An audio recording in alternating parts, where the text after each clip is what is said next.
At dahil dalawang tulog na lang World Cup na, nilabas na ang pinaka-iintay na Final 12 ng Gilas Pilipinas.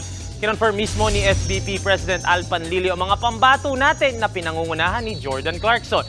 Makakasama niya ang big men na sina Kai Soto, AJ Edu, Junmar Fajardo at Japet Aguilar. At syempre hindi magpapauli ang guards and forwards natin. Andyan sina Renz Abando, Jamie Malonzo, Scotty Thompson, Dwight Ramos, CJ Perez, Kiefer Ravena at Roger Ray Pogoy. Star-studded ang ating Final 12 mga kapatid, pero huwag natin kakalimutan din ang efforts ng lahat ng nakasama sa pool. Nag-ensayo at tumulong mag-prepare ang mga players natin para sa bakbakan simula Biyernes. Carl Anthony Towns, kabahan ka na. Mga kapatid, Cheryl Cosing po, huwag maging huli at maging una sa lahat para sa tuloy-tuloy na balitaan at karagdagang impormasyon sa mga napapanahong issue ng lipunan. Tumutok lamang at mag-subscribe sa social media pages ng News 5.